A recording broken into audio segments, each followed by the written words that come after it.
Bonsoir tout le monde, je reçois le docteur Jean-Loup Atambutu. Alors, j'ai lancé une recherche sur l'intelligence artificielle. Je ne sais pas comment l'intelligence artificielle, la pénétration de l'intelligence artificielle à Kinshasa, mais j'ai lancé une recherche. J'ai demandé à l'intelligence artificielle Bard de Google, je lui ai demandé, qu'est-ce que tu connais de Jean-Loup Atambutu? Alors, je vais vous lire la réponse et vous allez me dire si c'est vrai ou c'est faux. Alors, il répond, il dit Jean-Loup Atambutu est le directeur général et conseiller médical de PRICA, une Ok. agence de soins de santé privée en République démocratique du Congo. Il est médecin de formation et a plus de 15 ans d'expérience dans l'industrie médicale. Et il est également allergologue certifié. Atambutu est né à Kinshasa, RDC, en 1975. Il a fréquenté l'université de Kinshasa où il a obtenu un diplôme de médecine en 1999. Après avoir Mhm. obtenu son diplôme, il a travaillé comme médecin dans le système de santé publique pendant plusieurs années. Mhm. En 2005, il a rejoint PRICA en tant que conseiller médical. Il a été promu directeur en 2015. En tant que directeur général, Atambutu est responsable de l'ensemble des opérations de PRICA. Il supervise les services cliniques, les fonctions administratives et la performance financière de l'entreprise. Il est également responsable de l'élaboration et de la mise en œuvre du plan stratégique de PRICA. Mhm. Atambutu est un ardent défenseur de l'amélioration de l'accès aux soins de santé en RDC. Il croit que tout le monde devrait avoir accès à des soins de santé de qualité, quels que soient ses moyens financiers. Il est déterminé à travailler avec PRICA pour rendre le soin de santé plus abordable et accessible aux habitants de la RDC. En plus de son travail à PRICA, Atambutu est également impliqué dans un certain nombre d'initiatives communautaires de la Société d'allergie de Kinshasa et Mhm. membre de l'Association de médecins congolais. Il est un orateur régulier à des conférences médicales et a publié plusieurs articles dans des revues médicales. Atambutu est un professionnel de la santé dévoué et accompli. Il est un atout précieux pour PRICA et il contribue de manière significative à l'amélioration des soins de santé en RDC. Donc, Bon. dites-moi, dites-moi qu'est-ce qui est vrai, qu'est-ce qui n'est pas. Bon, en tout cas, pour beaucoup de choses, mais par exemple, l'année de naissance, en tout cas, il a tapé à côté. Je sais pas où est-ce qu'il est allé trouver cela. Deuxièmement, pour ce qui s'agit de la création de prix à l'année. Effectivement, on peut dire c'est en 2014 que nous avons commencé à initier le projet et c'est en 2015, on peut dire qu'effectivement, oui, Prika a vraiment, ou vraiment, on a pris un peu de l'accélérateur.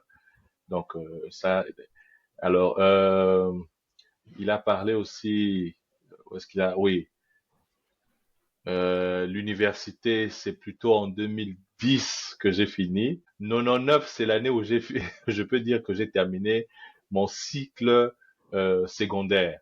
Alors, je sais pas si il a fait coïncider cela avec l'université. Donc, c'est plutôt en 99, donc 99 pour les autres, que j'ai fini le cycle secondaire.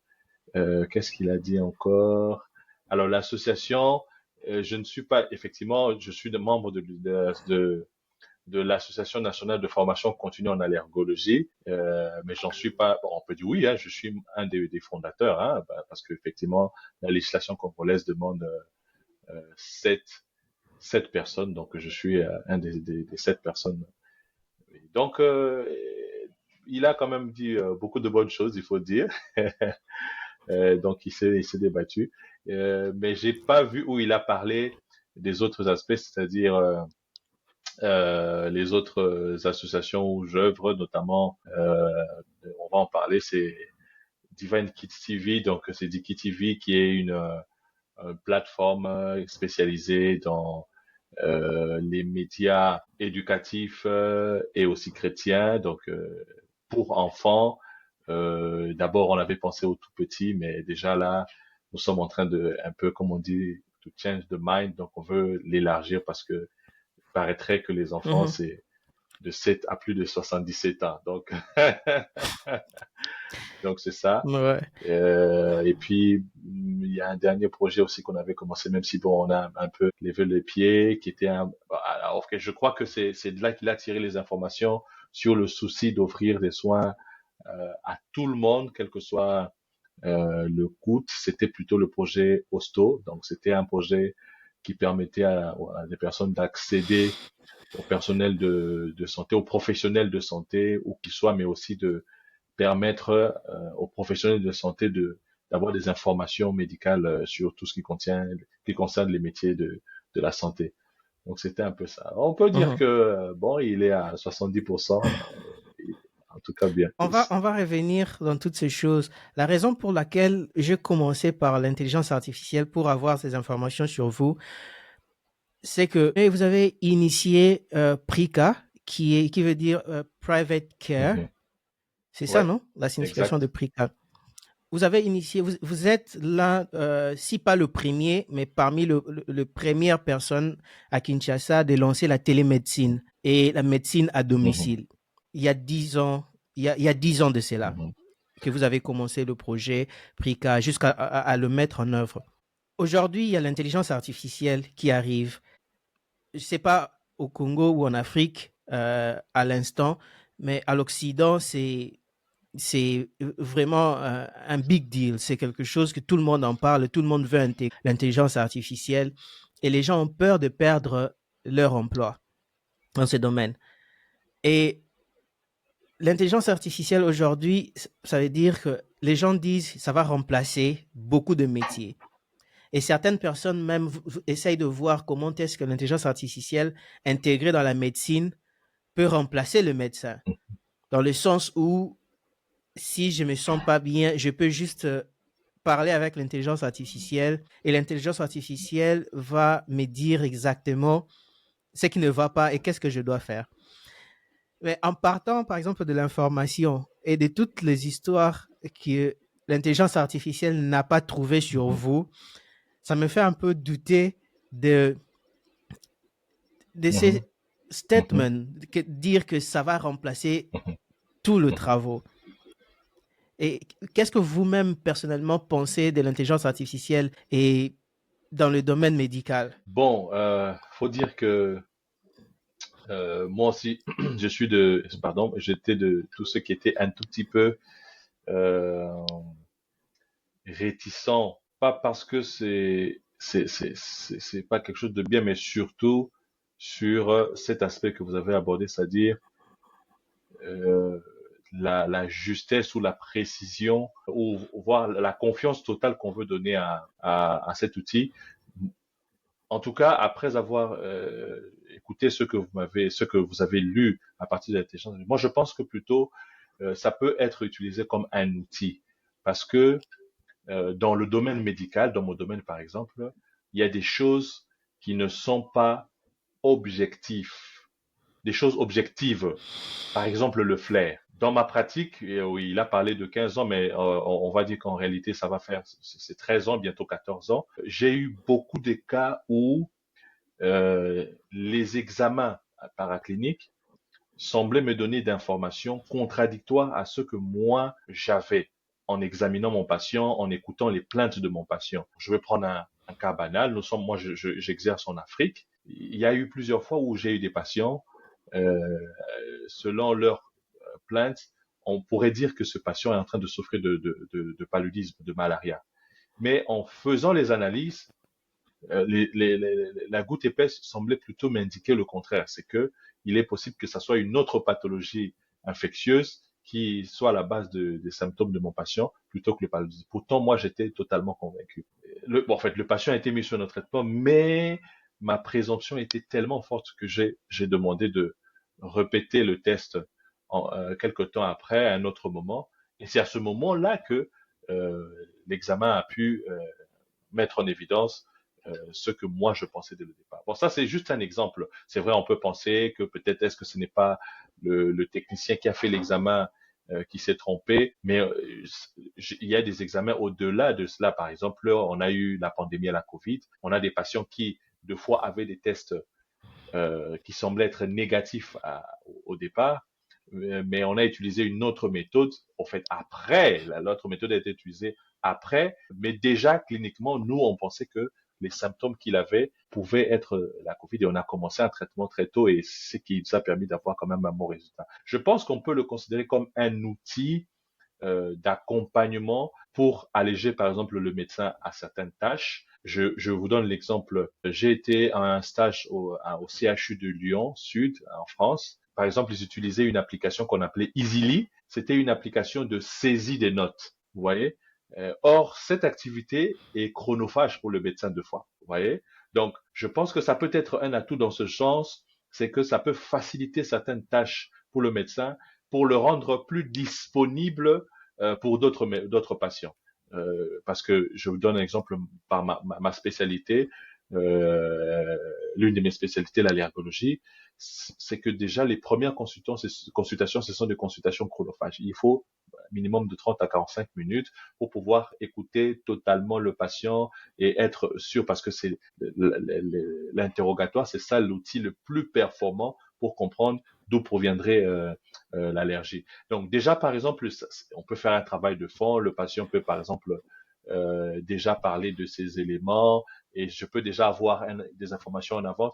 Donc, pour moi, je pense que c'est impossible. Je suis un peu radical, mais c'est impossible que l'intelligence artificielle puisse remplacer le médecin parce qu'il y a des choses que il ne pourra pas avoir, que seules les informations données verbalement par le patient, si c'est pris seul, ces informations prises seules, c'est difficile de donner un diagnostic parce que après les informations données, il y a les informations du palpé, donc ce que nous on appelle l'examen physique, où on vérifie parce que vous savez, deux fois le patient lui-même, il ne sait pas exprimer correctement euh, ses symptômes.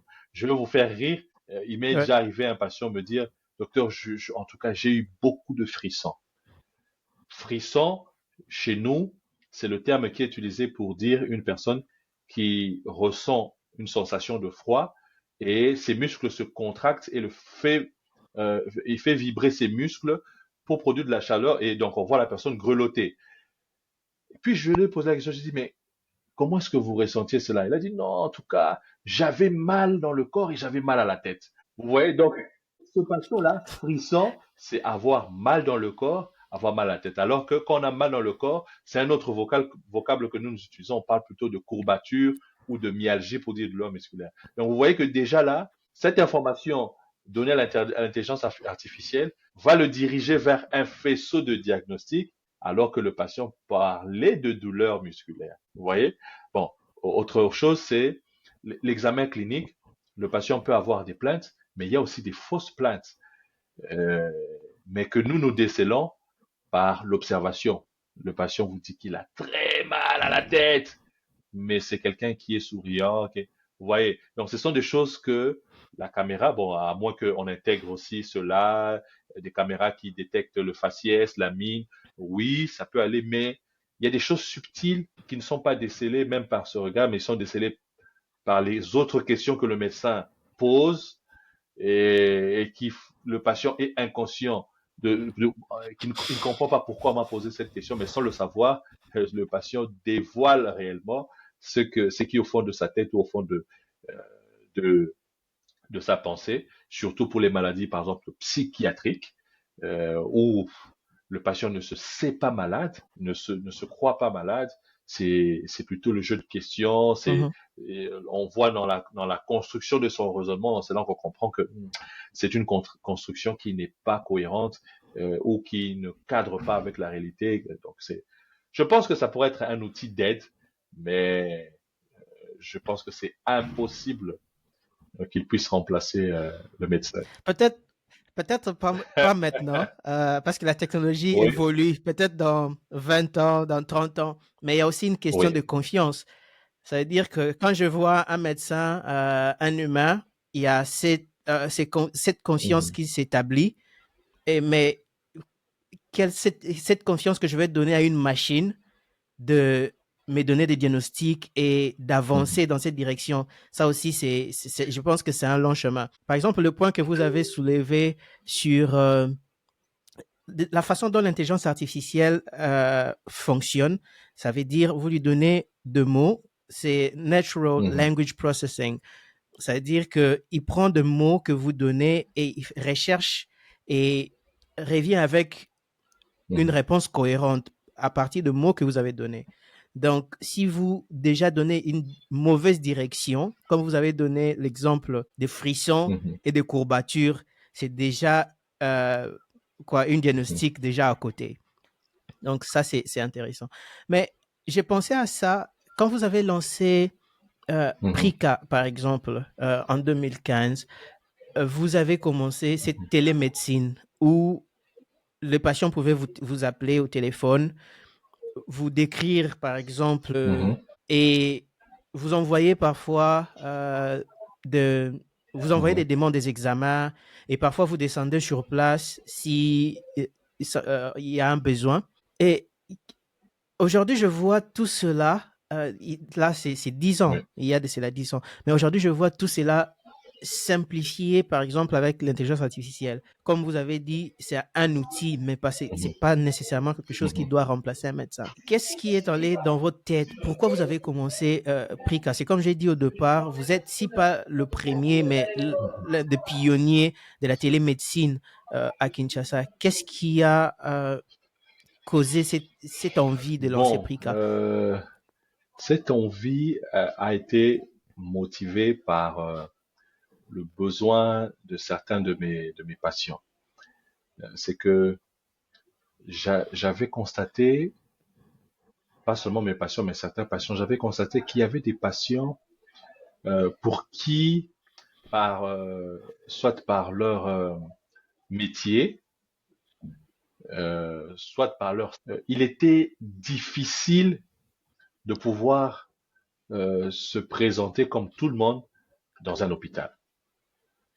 Soit, si je dis pas, si je dois prendre par leurs conditions, il y avait par exemple des patients qui, euh, par exemple, ont des pathologies dépassées qui nécessitent juste des soins palliatifs. Donc, venir tout le temps à l'hôpital, ça serait un coût plus que même rester à la maison. Mais aussi, j'avais des patients un peu VIP pour qui venir à l'hôpital, c'était une occasion d'avoir toute une page d'une revue pour, vous savez, les politiciens, ils savent se lancer des pics, soit pour le discréditer, pour dire qu'il n'est plus en état de gouverner, ainsi de suite.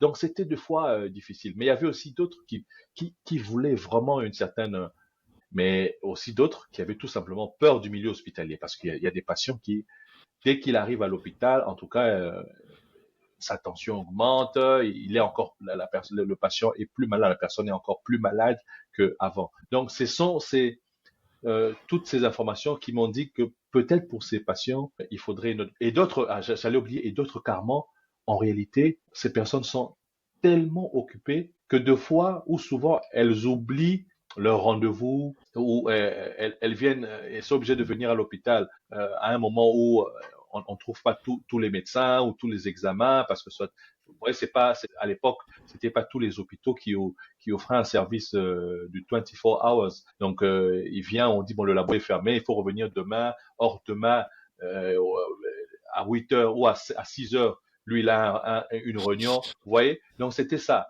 Ces personnes-là avaient besoin d'accéder aux services de santé, mais ne pouvaient pas par leur métier. Alors donc c'est de là qu'est partie cette idée, c'est-à-dire d'un côté offrir ces soins privés, private comme on l'a dit, donc c'est ça, ces soins privés adaptés à son besoin, à sa demande, mais aussi de permettre à ceux qui ne peuvent pas se déplacer de contacter un médecin. Il peut avoir 10 minutes, il appelle son médecin, voilà, voici les symptômes que j'ai, je sens ça, bon, mais je ne sais pas me déplacer, est-ce que vous avez une idée de quoi ça peut s'agir? Et deux fois même, ça peut-être vous l'avez pas dit, mais deux fois, il pouvait partager une image, il prend une photo, il nous envoie, voilà le bouton que j'ai remarqué, voilà, et nous on examine le bouton et puis on dit ah bon voilà ça c'est telle chose, et puis on lui dit voilà si vous pouvez pas venir, quelqu'un peut venir sur place, il vous fait vos prises de sang, il vous remet la prescription, ou bien je vous envoie la prescription, vous allez dans une pharmacie, vous retirez vos médicaments. Donc c'était un peu tout ça qui a motivé le début de prix. Intéressant. Intéressant. Intéressant dans le sens où, à l'Occident, par exemple, j'ai vu la télémédecine prendre de Mhm, l'ampleur, c'est juste après Covid, parce que les gens ne pouvaient plus se déplacer, ne pouvaient plus aller voir le médecin. Et après Covid, même si la situation est redevenue normale, on encourage plus les gens à appeler le médecin au téléphone et d'aller à l'hôpital simplement si c'est vraiment un cas où tu as juste besoin de voir un médecin. Et ça, c'est intéressant de savoir que vous avez pensé à ça, vous avez mhm, commencé ça il y a de cela 10 ans.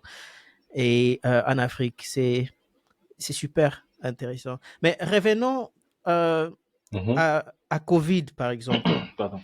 Quand on a parlé de l'intelligence artificielle, vous avez mentionné que malgré certains tests au début de la pandémie, par exemple, c'était pas facile de faire des examens et de trouver que cette personne a la COVID.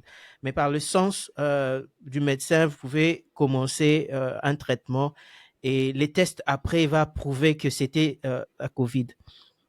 Moi, ma question beaucoup plus, c'était, comme vous opérez en Afrique, moi, ma question en Mhm, termes de l'impact de COVID.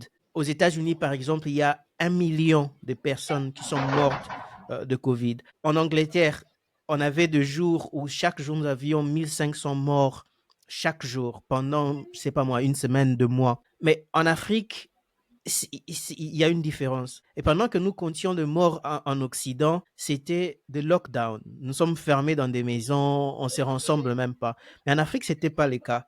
En Afrique, le transport en commun, le marché, c'est une communauté qui est ensemble.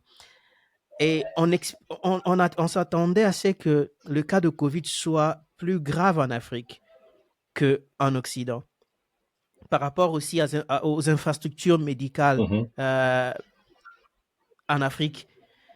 Mais qu'est-ce qui a fait que l'Afrique n'a pas vraiment euh, mhm. ressenti cet impact de Bon, je Covid? vais vous donner en tout cas mon appréciation sur base des constatations que moi j'ai faites, parce que dans un des hôpitaux, parce que c'est vrai, je suis africain, mais je suis aussi médecin.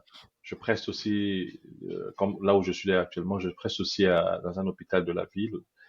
Euh, et j'étais dans le comité qui a mis en place, on peut dire, la stratégie thérapeutique, même hospitalisation, et ainsi de suite, pour ce qui s'agit de la Covid. Alors, lorsque j'ai analysé toutes les données que nous avions eues, première chose, euh, que sur base de toutes les informations que moi j'ai, le constat que j'ai fait, c'est que premièrement, il est fort possible que la génétique ait joué en faveur de l'Afrique par rapport à d'autres pays. Qu'est-ce que je veux dire la génétique? Il existe ce que nous on appelle l'épigénétique, c'est-à-dire l'adaptation du système immunitaire en regard de l'environnement. Et je sais que beaucoup de gens le savent, c'est que le continent africain est un continent où, entre guillemets, les conditions hygiéniques ou non seulement hygiéniques, mais aussi où il y a beaucoup de maladies infectieuses, ce qui n'est pas nécessairement le cas dans les pays développés, aux États-Unis, en Europe et ainsi de suite.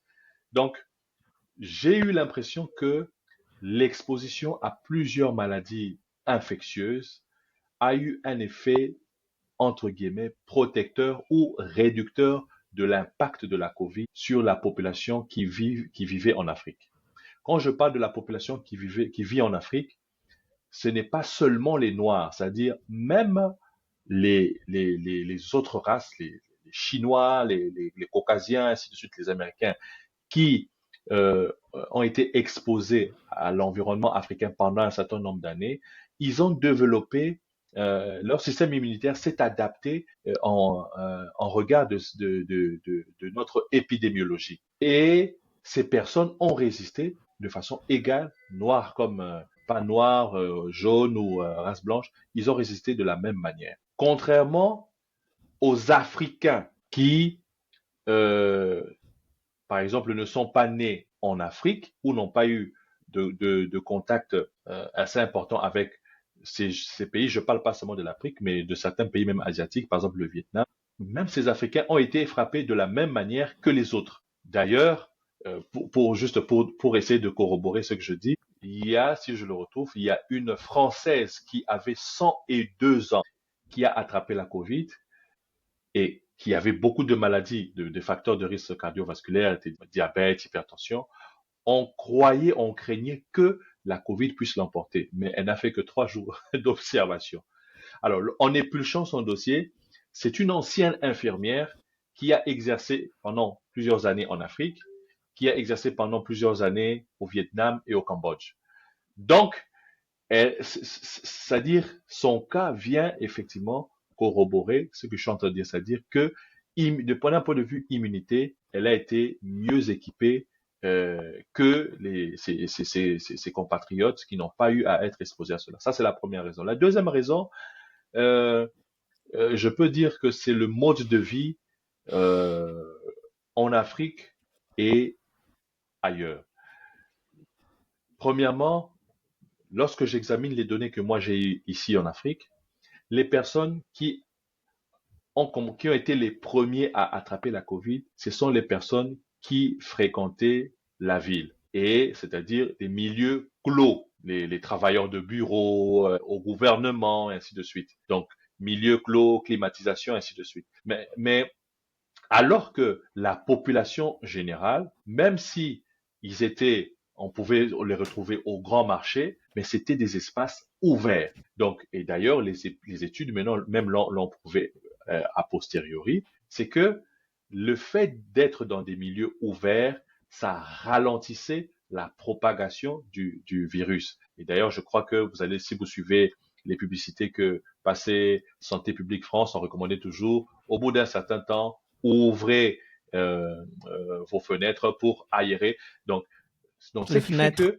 que en Afrique aussi, en général, si je prends l'exemple de la RDC, parce que c'est l'expérience que je partage, euh, c'est vrai que les gens vivaient de façon avec une certaine promiscuité, mais souvent c'était toujours des espaces ouverts, alors que c'est une petite partie de la population qui est dans des bureaux fermés, bureaux climatisés, qui ont des véhicules. Alors qu'en Europe, vous verrez qu'il y a beaucoup d'espaces clos. Pour le déplacement de transport, c'est le métro, c'est fermé. La plupart des personnes travaillent dans les bureaux, c'est fermé. Vous voyez? Donc, alors que nous, c'est vrai, même si on se déplaçait, on avait des moyens de transport, mais vous constaterez que les moyens de transport au Congo, ce sont des fois des vieilles voitures qui n'ont même pas de fenêtres, et ainsi de suite. Donc, ça réduisait la propagation du virus parce qu'il y avait une certaine aération euh, dans ces lieux. Et puis, bon, si on peut dire, ça je l'ai déjà évoqué, donc l'exposition à la mauvaise hygiène. Moi, je suis allergologue. Il est prouvé que actuellement, les personnes qui vivent dans des milieux hyper propres sont les personnes qui sont exposées, qui font le plus de maladies allergiques. Ben, c'est un peu contradictoire, hein? Mais c'est vrai. Il a été prouvé que dans les pays industrialisés où il y avait l'hyperpropreté, donc une propreté exagérée, on a constaté une ascension de la courbe des nouveaux cas des maladies allergiques. Donc, ça revient un tout petit peu toujours au premier point, c'est l'immunité. C'est-à-dire, si on est exposé un tout petit peu, je ne suis pas en train de faire l'apologie de la malpropreté, mais ça contribue à être un peu plus combatif face aux agressions, parce que votre corps est exposé un peu plus que les autres aux microbes, donc il est obligé de se défendre tout le temps, donc il est plus compétitif. Les discussions des autres, utilisation de l'hydroxychloroquine ou pas utilisation, mais bon, l'expérience que nous avons eue, nous avons utilisé l'hydroxychloroquine. En tout cas, on a eu les résultats qu'on a eus, et ce sont les résultats que vous pouvez trouver partout. C'est que l'Afrique, qui en grande quantité a utilisé l'hydroxychloroquine, et le continent qui a été le moins touché par la Covid. Bon, c'est vrai qu'il y a des études qui n'imputent pas ce succès nécessairement à l'hydroxychloroquine, mais bon, euh, la première étude médicale, c'est le constat. Donc, c'est le constat que nous avons. Donc, nous n'avons pas utilisé, d'ailleurs, on n'avait pas l'accès aux molécules, les antiviraux que les autres. Si vous regardez les statistiques, nous sommes toujours parmi les continents les moins vaccinés. Mais le constat qui est fait, si on regarde les statistiques dans un autre sens, c'est que sur la population générale de l'Afrique, c'est un faible taux de personnes qui ont. Je peux ne pas. Pour l'instant, je peux dire, je peux être assez réticent pour dire qu'il n'a pas été, qui n'a pas fait la Covid parce que nous n'avons pas pu tester tout le monde. Mais le constat, c'est que qu'il y a eu le moins de morts. Donc, ça dit que même si on testait tout le monde, on pense que tout le monde a été contaminé. Donc, on peut dire que nous avons mieux répondu à l'infection, à la Covid que les autres continents. Donc, Mieux c'est pas moi, résister. ce sont les statistiques qui les prouvent. Parce que là, ça fait réfléchir. Il y a eu beaucoup de discussions que la COVID, c'était une maladie montée, une maladie qui n'existe pas. C'était une maladie inventée par les politiciens en Occident. Il y a eu beaucoup de théories par rapport à cela. Pourquoi l'Afrique n'a pas été touchée? Parce que je me rappelle, en Occident, le noir était même plus touché. Il y avait des études qui ont été menées pour dire que le noir était plus exposé à l'impact de la COVID par rapport aux autres. Les noirs qui vivaient en Occident. Mais ce que vous avez expliqué englobe juste le tout, parce que ça nous fait comprendre que ceux en Afrique, avec toutes les maladies, déjà en Afrique, ça veut dire notre organisme s'est protégé contre toutes ces maladies. Alors, ça a pu Si je vous résister permettez, je à voulais la quand même, COVID ça également. aussi c'est quelque chose de taille que j'allais oublier, mais autre Mm, chose, ça toutes les statistiques aussi l'ont montré, c'est mm, que les jeunes étaient plus à même mm, de résister que les plus âgés. Et ça aussi, il faut le dire, c'est que actuellement, le continent qui regorge le plus de jeunes, c'est le continent africain. Donc ça aussi, ça jouait dans la balance parce que même ailleurs, les jeunes étaient les personnes aussi qui étaient les plus résistantes. C'est vrai qu'il y a eu des décès, mais c'était les personnes les plus résistantes. Mais autre chose aussi, c'est ce qu'on appelle les maladies non transmissibles. C'est par exemple certains facteurs de risque cardiovasculaire qui constituaient un facteur de risque aussi pour faire les formes compliquées de la COVID, notamment l'obésité, le diabète. Et on voit, malheureusement, plusieurs études aussi montrent que dans ces pays, dans les pays industrialisés, l'obésité augmente chaque année, mais les populations africaines sont aussi un tout petit peu parmi les populations les plus affectées par l'obésité à cause du type d'alimentation, et ainsi de suite. Donc, c'est ce qui pourrait expliquer que oui, par exemple aux États-Unis, au Brésil, on avait l'impression qu'il y avait plus d'Africains qui étaient touchés ou plus exposés, mais je pense que c'est aussi du fait de cette de l'obésité. Mais en Afrique, en tout cas la jeunesse de la population aussi, c'est quelque chose qu'il faut mettre sur la balance qui a joué en faveur de l'Afrique. mm. Ouais, je voulais vraiment cette réponse. Parce que c'est une question qui m'intriguait moi-même personnellement. Pourquoi l'impact? Parce que quand la COVID a commencé, dans ma tête, je me disais, l'Afrique sera le plus touchée parce que les infrastructures médicales n'existent pas. Les gens n'ont pas accès aux soins de santé appropriés. Donc, ce serait une catastrophe. Mais ça n'a pas été le cas. Donc, je pense que c'est un cas à étudier réellement. Et je voulais passer à autre chose. Vous êtes aussi, à part Prika, comme vous avez dit, vous êtes médecin dans l'un des hôpitaux le plus connus de Kinshasa aussi. Mais à part ce travail, vous avez lancé une chaîne d'éducation chrétienne qui s'appelle Diki TV. parle-moi un peu des Diki TV. Comment est-ce que vous êtes sorti du domaine médical? Vous êtes, vous êtes dans le média maintenant, Yes. dans l'entertainment. Vous êtes dans le média avec une chaîne d'éducation pour les enfants. C'est quoi la balance? Donc, médecine, et puis Bon, il faut dire que, directement, vous en tout cas, sortez, vous même allez à moi-même, j'ai gauche. été surpris de me voir dans ce domaine.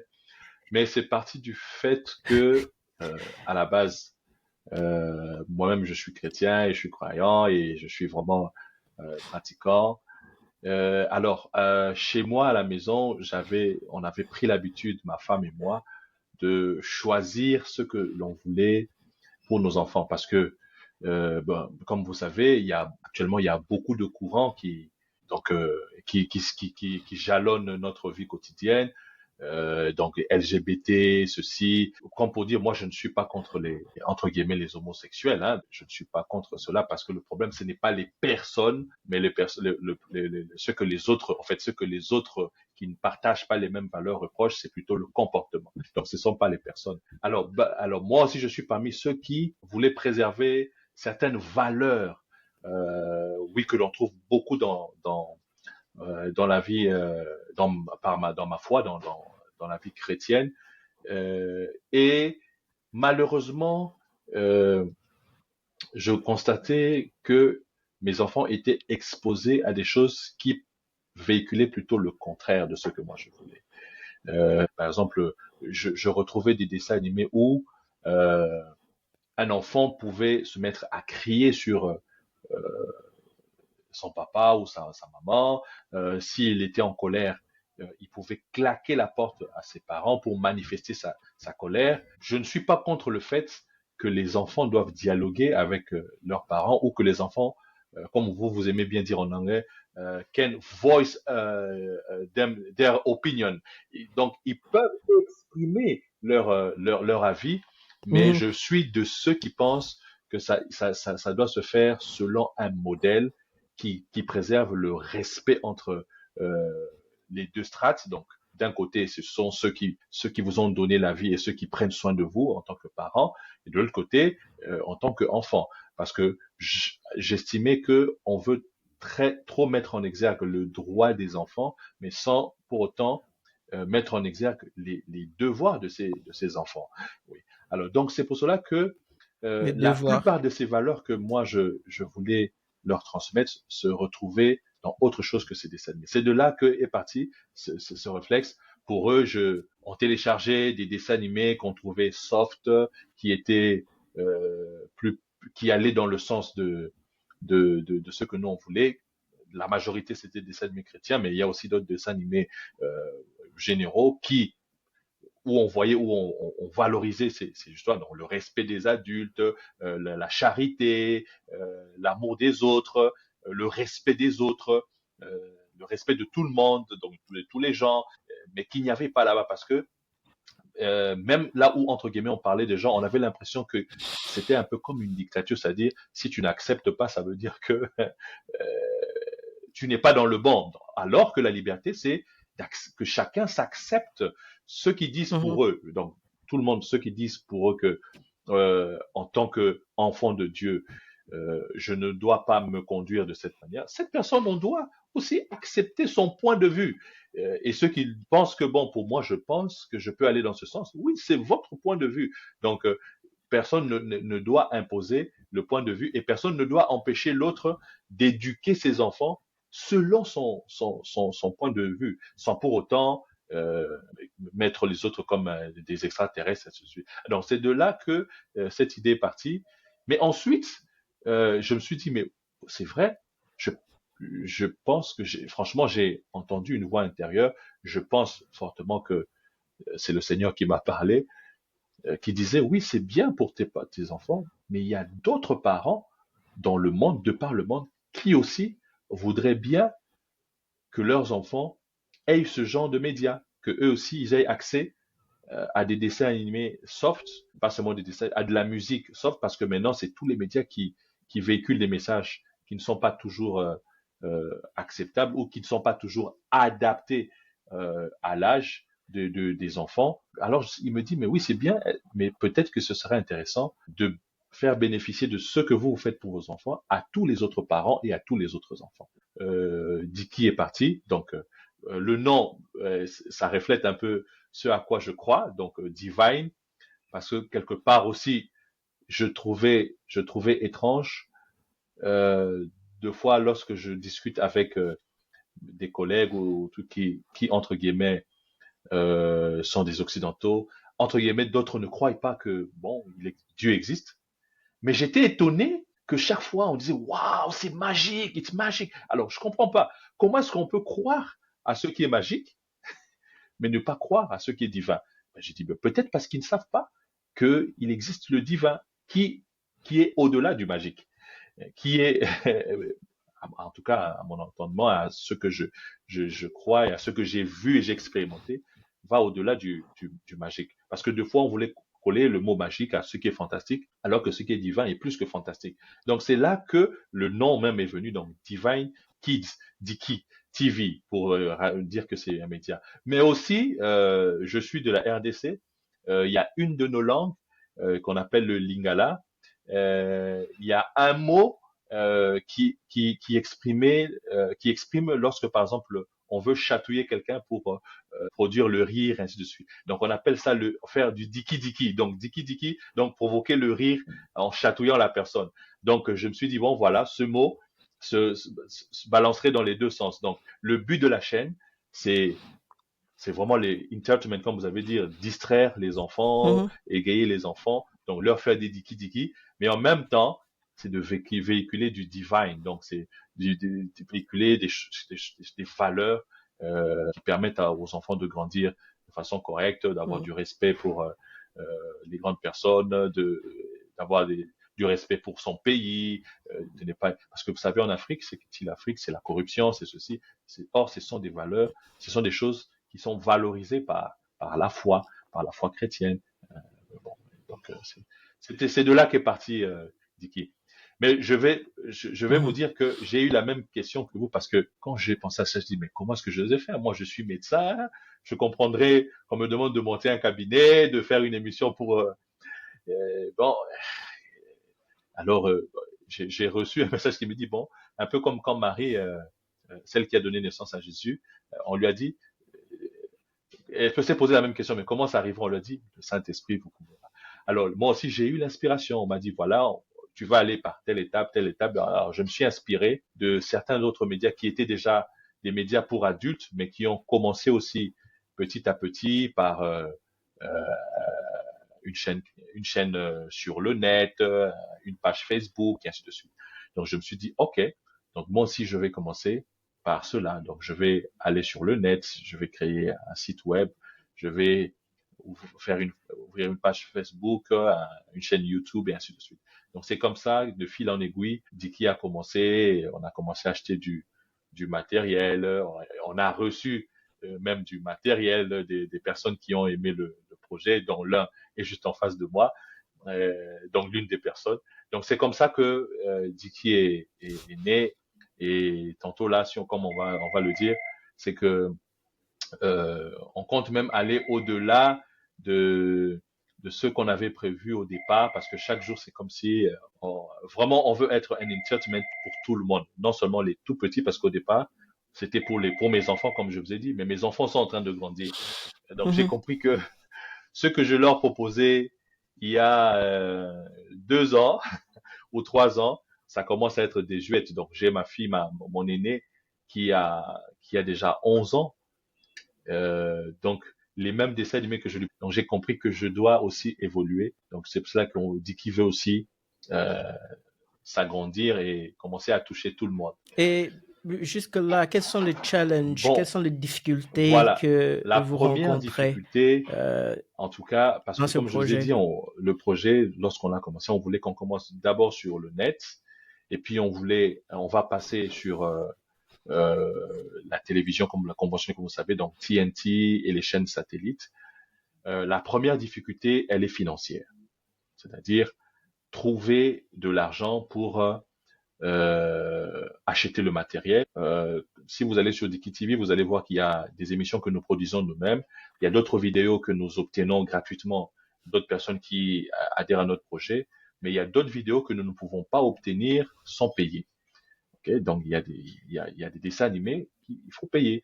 Donc, la première difficulté, elle est financière, c'est-à-dire qu'il faut trouver de l'argent pour financer cela. Mais aussi, comme je disais, il y a des vidéos que nous faisons nous-mêmes. Les personnes qui nous aident à faire les montages, à filmer, mais même le site que nous sommes en train de faire, qui d'ailleurs, très bientôt, qui doit totalement changer avec la nouvelle vision, il faut payer ces personnes. Et c'est un coût, il faut payer tout le temps. Il y a aussi, on veut cette fois-ci acquérir un local qui nous permet de être plus productif parce que pour le début, certaines vidéos on les faisait chez nous à la maison, mais il faut changer des décors, être plus attractif. Et puis s'il y a des personnes qui doivent venir visiter ce que vous faites, ce serait mieux de venir dans un cadre purement professionnel au lieu de venir à la maison chez moi. Donc là, on veut trouver un local, c'est des moyens parce qu'il faut payer, il faut commencer à payer des loyers, des factures d'électricité, ainsi de suite. Surtout qu'on veut être dans un endroit où on n'aura pas de problème d'électricité. Ça veut dire qu'il faut aller en plein centre-ville où les loyers ne sont pas nécessairement très très accessibles. Donc ça, c'est le premier challenge, c'est les finances. Et même pour les projets que nous sommes en train de vouloir lancer, ça sera les finances. Le deuxième challenge, c'était la partie informatique, c'est-à-dire que nous faisons du streaming actuellement pour Diki. Donc tant peu avec nos moyens, nous passons 24 heures sur 24 sur YouTube et sur Facebook. Il nous faut une connexion Internet stable et permanente. Vous savez ce que c'est la connexion Internet en Afrique. Donc ça, c'était un deuxième défi, mais on a essayé de contourner ce défi en plaçant notre serveur dans un autre pays. Et là, il y a aussi quelqu'un qui a accepté de héberger notre serveur et de nous donner gratuitement sa connexion. Donc, c'est-à-dire, si vous suivez notre direct, vous verrez qu'il est stable, c'est parce que nous bénéficions de la connexion Internet d'un pays où ils n'ont pas ce problème-là.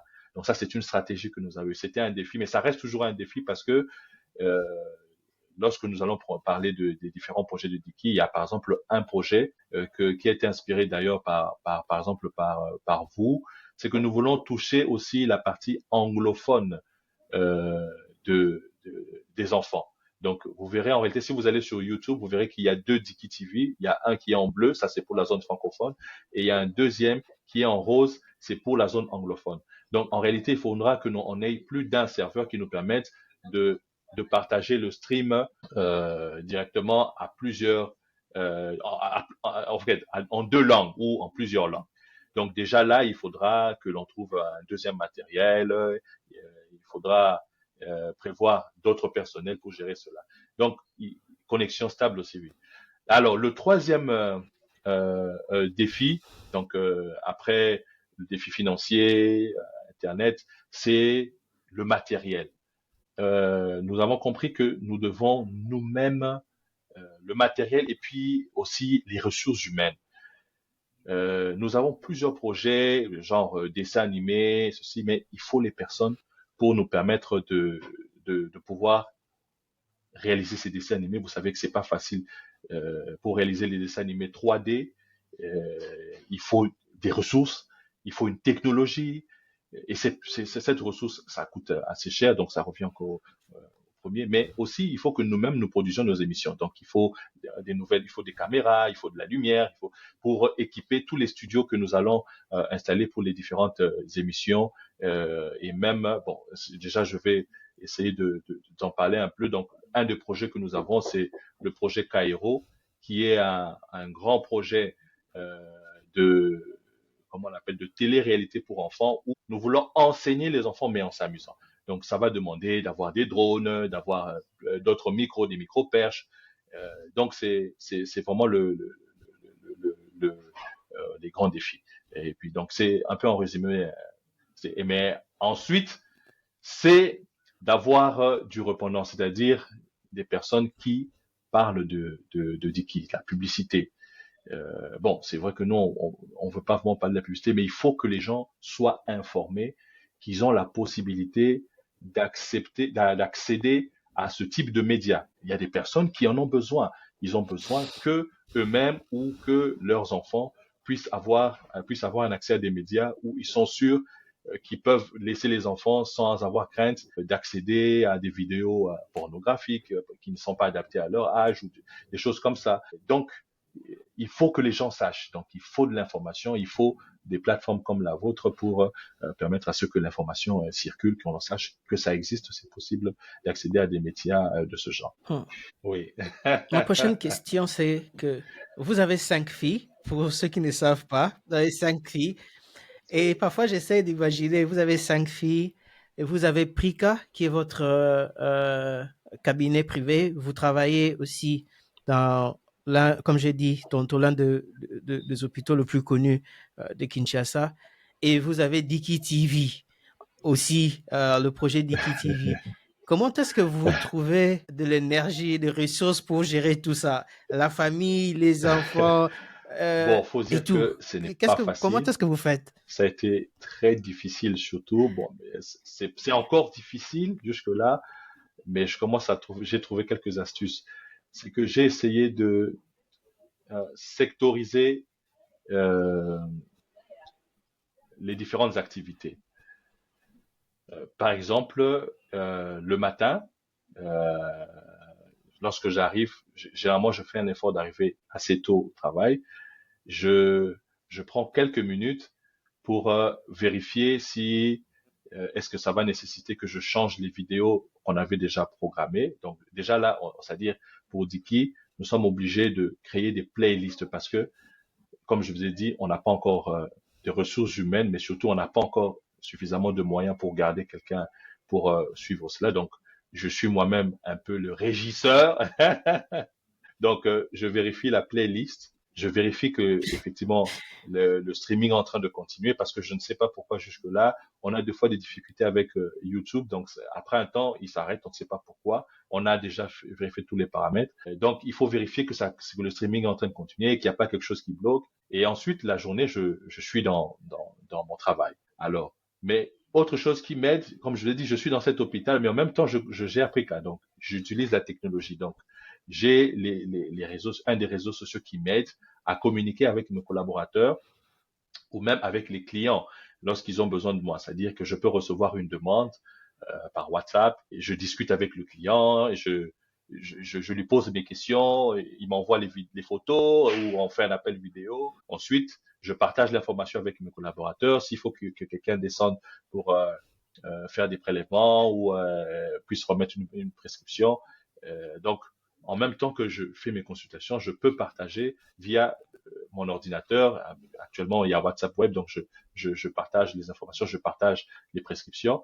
Et puis, euh, euh, dans la soirée, j'ai un peu de temps pour soit une formation dans le domaine médical ou pour avoir des réunions de ce genre. Alors, mais ma semaine aussi, le samedi actuellement, donc depuis un temps, parce qu'avant c'était vraiment difficile, je n'avais pas de temps pour, si on doit faire des reportages, des filmages. Actuellement, j'ai par exemple dégagé la journée du samedi où dans l'avant-midi, j'ai une autre activité culturelle, mais les après-midi, je suis totalement, donc à partir de 12 heures, je suis totalement libre pour, si je dois faire un tournage, on doit discuter avec, il y a un ami qui nous aide, un, un collaborateur, c'est vraiment un don de Dieu, qui nous aide un peu dans tout. Il est en même temps webmaster, il fait de l'infographie, il a la prise de son, le montage, donc c'est c'est vraiment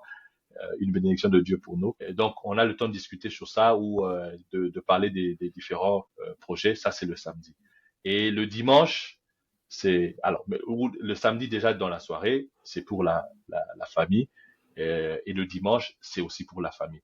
Et même les autres jours de la semaine, déjà au-delà de 19 heures, à partir de 19 heures et c'est vraiment pour la famille. Donc je ne suis plus trop sur WhatsApp.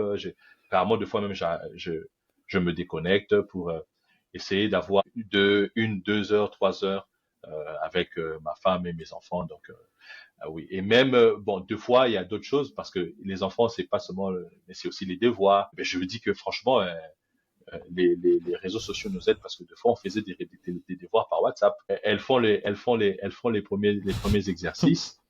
Et puis elles nous envoient pour corriger. Et on fait un appel vidéo, on discute, on dit voilà ici c'est pas ça, ici on discute. Donc c'est comme ça qu'on essaye de faire. Et puis maintenant c'est bien d'avoir des grandes sœurs. Les grandes sœurs nous aident pour les petites sœurs. Donc elles corrigent les devoirs des grandes sœurs, on nous les présente, on dit bon ça c'est bon et on fait les devoirs des grandes sœurs. Donc c'est un tout petit peu comme ça. C'est vrai que moi je n'y arrive pas, mais il y a aussi autre chose, c'est que par exemple ma femme puisque elle aussi, elle a des activités la journée. Donc, par exemple, à midi, on est obligé d'acheter un téléphone pour la maison. On rappelle la maison pour savoir, vous êtes revenu d'école, comment ça s'est passé. Donc, c'est un peu comme ça qu'on a essayé de se débrouiller tant bien que mal. C'était pas facile parce que bon, avant, je m'attirais la foudre des scampettes, comme on dit déjà, la foudre de ma femme et de mes enfants. C'était pas facile. Et puis, bon, quand ce sont les vacances, je fais un effort surtout cette année où j'ai quand même réussi à consacrer un temps totalement pour eux parce que des fois je profitais de mes vacances pour des formations, mais là j'ai pu dégager un temps pour les enfants, dégager un temps pour ma femme parce qu'il faut jamais mélanger, hein, ça c'est un conseil. L'état des enfants et de madame, il faut pas mélanger. Elle va te dire que c'est zéro. Donc on a essayé de détacher un temps pour les enfants ensemble, mais puis on a nous aussi pris quelques journées, ça peut être 3 jours, on a fait totalement pour nous, c'était fantastique en tout cas. Donc c'est comme ça que on essaie de tout juggle. De gérer. Ouais. Ah, ça c'est bien parce que moi je me dis toujours avec tout ce que vous avez comme responsabilité, comment est-ce que vous gérez? Donc voilà, vous arrivez à le faire. Je sais que la foi a une place très importante dans votre vie. Je sais que la foi elle est vraiment une place importante dans votre vie. Ma question c'est que qu'est-ce qui vous fait le plus peur? Ou Bon, moi, on peut dire ouais, qu'il y a qu'est-ce qui deux vous fait choses qui le me plus font peur? peur. Si je dois parler en regard de ma foi, la première chose, c'est de ne pas marcher conformément à la volonté de Dieu. Ça, c'est la première chose. La deuxième chose, c'est un tout petit peu ce que je viens de dire, mais c'est un peu différent, c'est-à-dire, c'est de ne pas connaître, de ne pas être sûr si ce que je fais, c'est ce que je dois faire. Ou ce où je dois être, c'est là où je vais donner un exemple. Il y a eu un moment, avant d'être dans cet hôpital, je travaillais dans un autre hôpital de la place, toujours un autre hôpital très connu. En tout cas, je n'avais pas de problème, mais pendant un temps, j'ai ressenti la conviction qu'il fallait que j'arrête. Moi-même, je pensais je dis non, mais je crois que ce sont mes pensées. Mais chaque jour, pendant une année, j'ai compris que le Seigneur voulait que je parte. Alors, je vais te dire que quand j'ai quitté, je n'avais aucune ressource. Je n'avais pas de travail. C'est vrai que Prika venait de commencer, mais Prika n'était pas à même de me payer quoi que ce soit. Il pouvait même pas me payer $100 le mois. Donc, vous imaginez. Donc, je ne savais pas où j'allais. Donc, avant de prendre la décision, la seule chose dont je me suis Mhm. rassuré, que c'est vraiment la volonté de Dieu. Du moment où je me suis rassuré, j'ai lâché prise. Euh, j'ai même eu à discuter avec celui qui était que j'aime bien beaucoup, celui qui était mon chef de staff. On a pris pratiquement 1 heure à discuter il essaie de me raisonner pour me dire, mais non, mais comment tu vas faire? Tu as des enfants, ils doivent manger. Mais j'avais confiance en la voie. Je vous dis pas que c'était facile, c'était très difficile. Même moi-même, je posais la question, je me disais, mais qu'est-ce qui se passe? Mais j'ai avancé. Mais 6 mois après, j'ai rebondi, tout s'est amélioré. Au contraire, j'ai compris qu'effectivement, il fallait que je fasse le bon. Parce que il y a des choses que je pensais euh, qui, qui étaient comme un plafond de verre, c'est-à-dire c'était là la limitation. Mais j'ai découvert qu'il y avait autre chose, que je pouvais trouver un travail ailleurs, que je pouvais même être rémunéré au-delà de ce que moi je pensais être la limite pour moi, et que je pouvais faire autre chose. Donc c'était une expérience difficile mais très instructive, au point que actuellement c'est ce que ça a créé en moi. Je crois que c'est ça même qui a été un élément qui a donné de la confiance à celui qui est actuellement mon directeur général.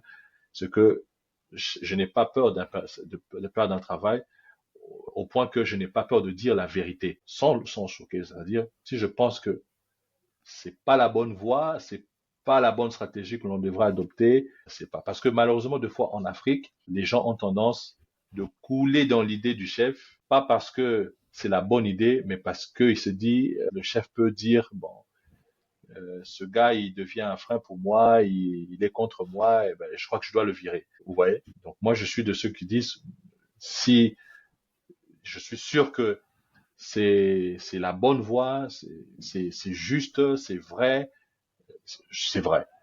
Mais si ce n'est pas vrai, je vais user de tous les moyens pour le faire comprendre, sans être irrespectueux. Donc, je vais vous donner les différentes preuves pour vous dire que voilà, ce n'est pas la bonne voie. Oui. Au début, bon, on ne comprenait pas, mais si je suis encore là, je crois que mon chef apprécie beaucoup que je lui dise toujours la vérité quand il le faut. Donc ce sont des avantages que j'ai pu tirer de cette expérience de croire, et Dieu m'a dit que c'est lui qui me donne, c'est tout ce que j'ai, c'est lui qui me donne. Donc je n'ai plus peur du lendemain, mais j'ai peur surtout de ne pas savoir ce que lui me dit. Donc c'est un peu ça. Ce sont ces deux choses. Mm. Donc, maintenant, comment entendre cette voix? Mhm, Donc, cette question a deux tranches. Ça veut dire que pour quelqu'un comme vous, vous êtes, la foi a une place très importante pour vous. Ça veut dire peut-être que vous avez la facilité d'entendre cette voix, mais comment on entend cette mhm, voix? Et de l'autre mhm, côté, pour quelqu'un qui n'a pas encore eu cette expérience avec Dieu ou qui ne connaît pas Dieu, c'est-à-dire comment mhm, est-ce on entend cette voix mhm, pour nous dire, parce que vous avez mentionné ça deux fois. La mhm, première fois, c'est avec mhm, Dicky, parce qu'on n'est pas vraiment mhm, entré dans le détail, c'est que vous êtes médecin, mais vous êtes entré dans ce domaine de médias, et malgré que c'est un domaine que vous mhm, ne connaissez rien, mais vous avez vu, vous avez entendu une voix, mhm. et vous êtes allé, et vous avez vu comment est-ce que de l'aide est arrivée par rapport à ça, ce qui confirme qu'il y avait une voie et que vous devriez vraiment suivre. Et Mhm, l'autre deuxième exemple, c'est que quand vous avez quitté c'est un grand hôpital de Kinshasa, vous avez décidé de quitter et de ne pas avoir un travail parce que vous avez entendu une voix, vous avez entendu quelque chose. Et il s'est avéré après, alors que malgré que c'était difficile, mhm. mais il s'est avéré après 6 mois, vous avez trouvé mieux que ça. Et comment est-ce qu'on entend cette Bon, voix?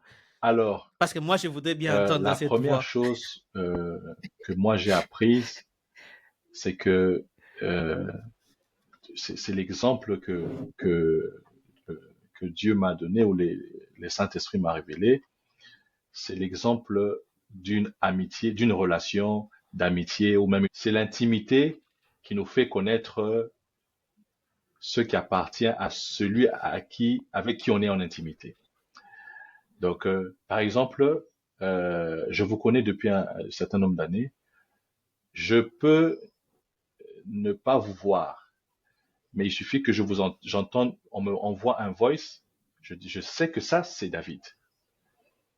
Et ça, ce n'est pas Pierre. Un rapprochement, parce que vous et moi, on se connaissait pas, hein. Il y a eu un jour, on s'est rencontrés. J'ai commencé à vous entendre, à vous écouter parler, et puis j'ai enregistré les informations qui me font reconnaître vous. Je connais votre silhouette, votre visage, les traits de vos yeux, de votre bouche, votre démarche, votre voix. Donc, cela n'a été possible à cause de la proximité que j'ai créée avec vous. Et donc, j'ai développé une certaine intimité avec vous. C'est la même chose. Pour commencer à entendre la voix de Dieu et savoir la distinguer de d'autres voix, il faut créer une intimité. C'est-à-dire, la première étape, c'est de croire, même si on ne voit pas, qu'il existe un Dieu. Ensuite, si vous croyez qu'il existe, commencez à lui parler. Et quand on commence à lui parler, attendre que vous receviez un message retour. Parce que lorsqu'on dialogue avec quelqu'un, si je vous pose la question, comment vous appelez, la personne répond, je m'appelle David. Donc, c'est la même chose. Vous aussi, en lui parlant, au début, vous ne comprenez, vous ne saurez pas, mais plus vous allez lui parler, plus vous allez commencer à comprendre que ça, j'ai l'impression que j'ai reçu ça. Et lorsque vous agirez, oh oui, effectivement, quand j'ai ressenti ça, j'ai vu que ce n'était pas, c'est vrai que c'est mon corps qui a perçu, mais j'ai compris que c'était une influence extérieure qui m'a communiqué cela via cette voie. Donc, vous commencerez à découvrir les différentes façons de parler. Je prends cet exemple du livre de Samuel. Pour ceux qui ne connaissent pas, c'est un des livres qu'on trouve dans la Bible. Samuel était un enfant obtenu miraculeusement par sa maman qui était stérile et la maman l'avait dédié à Dieu. Alors Samuel travaillait au temple, il était un tout petit et Samuel n'avait jamais, un peu comme la question m'a posée, n'avait jamais entendu Dieu lui parler. Alors un soir, pendant qu'il dormait, il entend la voix de son maître, de celui qui était son maître, comme si la voix de son maître lui parlait, le réveillait pour lui demander quelque chose. Il va vers son maître, il dit, maître, va appeler. D'abord, le maître n'a pas compris, il a dit, non, non, non, tu peux retourner. C'est peut-être qu'il rêvait. Ensuite, une deuxième fois, ensuite une troisième fois. Après, son maître a compris que ce n'est pas un rêve, qu'il y a quelque chose qui se passe. Il a dit, non, la prochaine fois, réponds de telle manière. Ce n'est pas moi. Et on dit, parce que ça, dans le verset, on dit, parce que Samuel n'avait pas encore, Dieu ne s'était pas encore révélé à Samuel. Et Samuel a compris que oui, je peux entendre une voix humaine qui ressemble à quelqu'un, mais dans ce contexte, ce n'est pas cette personne, ça doit être Dieu. Donc c'est comme ça. Et c'est comme ça que vous aussi vous apprenez. C'est en entrant d'abord en contact que vous comprendrez comment. Alors, la deuxième manière, c'est en, en lisant ce que lui veut. Parce que vous comprendrez sa volonté et sa voix à travers son écriture. Parce que deux fois en lisant, vous comprendrez que ça, vous êtes en train de lire quelque chose de banal, mais vous sentez dans votre corps que ça, c'est un mot pour moi. Ça, c'est une parole. Et troisièmement, c'est que euh, chaque fois, vous pourrez avoir l'impression que ça peut être une idée qui vient de vous, mais vous comprendrez que ce n'est pas votre idée parce que même quand vous aurez dit non, je pense pas c'est une bonne idée, vous verrez que alors que vous n'y pensez pas, qu'il n'y avait rien qui se rattache à ce sujet, paf, vous le verrez revenir. C'est même moi pour le projet Diki, j'y avais pensé, c'était en 2019, c'est-à-dire j'ai eu cette idée en 2019, je me suis dit c'est immense, je n'ai pas les moyens, ce n'est pas mon domaine, je connais rien en médias, mais non, il faut dire que j'ai passé une année sans y penser. C'est en 2020. D'abord, bon, pendant que j'ai essayé de commencer, mais j'ai vu que c'était trop immense, il fallait avoir l'autorisation ici. Je dis non, non, non, non. Je pense pas que c'est vraiment mon truc. Mais chaque fois, j'avais l'impression que, comme s'il y avait quelqu'un qui me rappelait, me disait, mais pourquoi tu ne fais pas? Pourquoi tu n'essayes pas?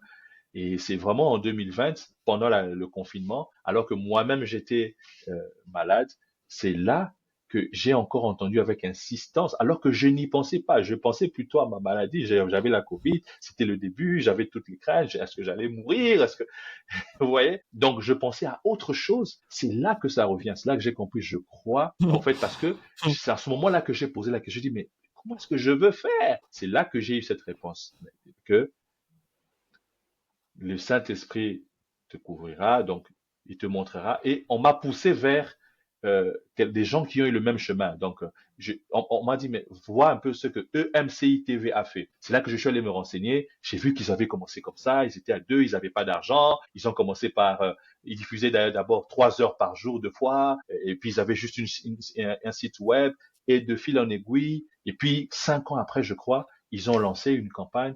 Des gens ont répondu à leur campagne. C'est là qu'ils ont acheté le matériel. Donc, j'ai compris que Dieu m'avait pourtant je regardais cette chaîne, je n'avais jamais eu l'idée de comprendre pour comment cette chaîne a commencé. Donc, c'est en lisant que j'ai compris que ce message s'adressait à moi. C'est la même chose aussi. Donc, lorsque vous lisez la parole de Dieu deux fois, vous rencontrerez des choses et vous sentirez votre corps dire ça. Lorsqu'on voit une fille, si on est célibataire, qu'est-ce qui vous pousse à vous dire que cette fille-là, je vois. Pourtant, des fois, on voit beaucoup de belles filles, mais on ne se sent pas, on peut sentir une attirance, mais des fois on se dit, ah, celle-là, je crois que c'est elle, je crois que je dois aller vers elle. C'est la même chose. Donc Dieu utilise toujours notre corps, mais seulement vous verrez vous sentirez qu'il y a une différence.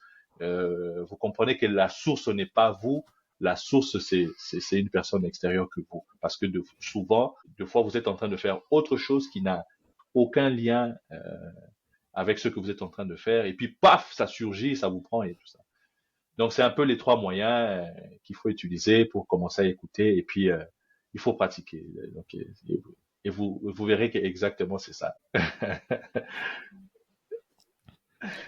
Ah, ça, c'était merveilleux. Ouais. Merci pour cette inspiration.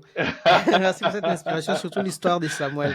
Ça m'a fait Non, il n'y a de pas de chair de quoi. poule. Merci beaucoup, docteur, pour votre temps. Merci vraiment de vous prendre votre temps au travail. Alors, le dernier Merci mot, d'avoir répondu à mon c'est invitation. partagé parce Et que ces si vous jours-ci, avez je un pense dernier que mot. c'est vrai qu'il y a pris cas, il y a l'hôpital, mais ce temps, je crois que nous devons entrer dans une autre phase de Diki TV. Et donc, je veux profiter de cette plateforme pour annoncer les prochaines étapes que l'on voudrait bien franchir. Diki TV veut vraiment devenir une référence dans le entertainment pour les chrétiens.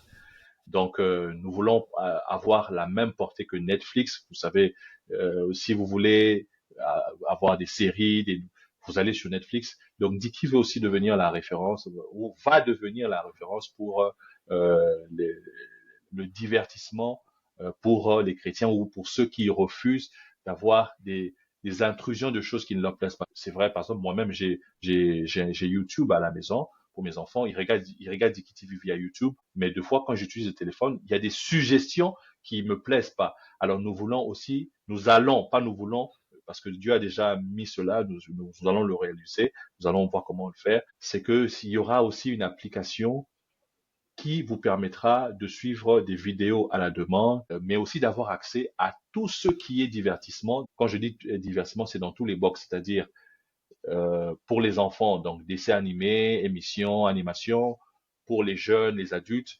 musique, émissions, documentaires, séries et films qui va dans ce sens, dans le même sens. Et au moins, vous aurez l'avantage que lorsque vous serez sur notre plateforme, vous n'aurez pas de suggestions de vidéos que vous voulez pas prendre qui peuvent vous tenter parce que vous pouvez ne pas vouloir, mais vous avez une suggestion, vous cliquez et puis bon, vous commencez à aimer alors que vous ne vouliez pas au départ. Donc ça sera, c'est le grand projet que l'on va garder. Soit Diki, on va l'appeler Cairo dans l'ensemble, parce que Cairo, ce mot veut dire au fait, réjouissez-vous dans le Seigneur. C'est ce que ça veut dire. Donc, ça sera une application, une plateforme qui aura vous pouvez trouver tout ce qui est safety. Ça ne veut pas dire que nécessairement tout parlera de Dieu, mais au moins tout sera sain, c'est-à-dire ça n'aura pas d'influence genre euh, à vous inculquer des mauvaises habitudes. Donc, même dans l'alimentation, il y aura des émissions médicales. Donc, tout ce qui est vraiment équilibré, voilà, c'est vraiment ça, et safe, et qui véhicule des valeurs, parce que de plus en plus, les valeurs se perdent, et surtout les valeurs chrétiennes. Donc ça, c'est notre prochain projet. Donc, nous vous prions de vous abonner à notre chaîne Facebook et YouTube pour en temps réel découvrir dès que l'application et dès que le site sera disponible. Ça, c'est le premier projet. Le deuxième projet, c'est donc, comme je vous ai dit, la télé-réalité pour les enfants, c'est le projet Cairo. Donc, c'est un jeu où on permet aux enfants de s'instruire, de s'instruire et de s'amuser. Euh, donc, très bientôt, on va commencer les tournages. Donc, nous sommes en train de faire les différentes mises au point. Donc, ça aussi, il faudra suivre pour à savoir quand ça va commencer. Mais le troisième projet, c'est que je voudrais bien mettre à contribution mes compétences médicales pour Diki. Parce que en tant que médecin, plus d'une fois, j'ai été vraiment touché. J'ai rencontré des personnes qui allaient mal, qui étaient malades, qui plusieurs ont pris des médicaments mais ça n'allait pas. Mais lorsqu'elles sont venues me parler, le constat que j'ai fait, c'était pas un problème de la prescription. Le problème, c'était tout simplement le diagnostic. On ne peut pas se le cacher, c'est que c'est, comme on l'a dit, c'est pas toujours tout le monde qui peut avoir accès à des hôpitaux où on pousse un peu plus loin le diagnostic. Bon, même pas pousser le diagnostic par les examens, mais déjà avoir un médecin qui peut avoir des hypothèses correcte. Cet enfant, on lui donnait les médicaments alors que cet enfant était en train de faire de l'asthme. Je lui ai prescrit un médicament qui lui coûtait même pas cher, ou même je l'ai recommandé d'aller dans notre cabinet, on lui a fait de l'aérosol, et puis c'est fini, l'enfant va bien. Alors donc depuis ce temps-là, en tout cas le Seigneur a imposé dans mon cœur un projet associatif où des personnes comme moi vont mettre à contribution leur expertise pour aider des populations qui n'ont pas de moyens d'accéder à d'abord un diagnostic correct pour leurs problèmes, parce que beaucoup meurent pas parce qu'ils n'ont pas le médicament, mais parce qu'ils ont le mauvais diagnostic. Donc, c'est le prochain projet que nous aurons. Nous allons communiquer, mais nous aurons besoin vraiment de soutien extérieur parce que oui, ces gens viendront, mais il faudra un stéthoscope, il faudra une tente pour recevoir ces gens, il faudra louer un espace pour recevoir, il faudra véhiculer l'information pour que les gens amènent des personnes qui savent qu'ils n'ont pas de diagnostic. Parce que deux fois, les gens continuent à suivre des soins alors que peut-être c'est un cancer au stade déjà dépassé. Il faut dire à cette personne, pour lui, il n'y a plus grand chose à faire. N'allez pas dépenser votre argent chez les charlatans parce que à ce stade-ci, il n'y aura plus rien à faire, sauf si le Seigneur décide lui-même d'opérer un miracle. Parce que malheureusement, d'un côté, il y a un manque de matériel, mais de l'autre côté, nous avons aussi des charlatans à bouffer l'argent de la population. D'ailleurs, là, j'ai un collègue qui est décédé il n'y a pas longtemps, mais malheureusement qui a été arnaqué, on peut dire, par, euh, par, euh, par des charlatans, donc qui proposent des fois des médecines alternatives, mais qui n'ont pas vraiment de vrais soubassements et qui n'ont aucune preuve scientifique. Donc c'est le prochain projet qu'on aura. Donc c'est un projet de bienfaisance. Donc là, on aura besoin, on va faire une récolte de fonds pour pouvoir offrir à des enfants, à des personnes en conditions défavorisées, leur permettre d'accéder aux, aux soins de santé. Et enfin, euh, les deux derniers projets, c'est dans le domaine éducatif, c'est que nous voulons construire une école dans différentes zones reculées, une ou des écoles où des enfants, un peu comme pour soutenir dans notre pays cette gratuité, où il y a des personnes qui ne pourront jamais accéder à l'éducation. Pourtant, c'est quelque chose de capital et qui assure le développement de notre pays. Donc, nous aurons besoin des volontaires, des enseignants volontaires pour ouvrir ces écoles qui seront gratuites.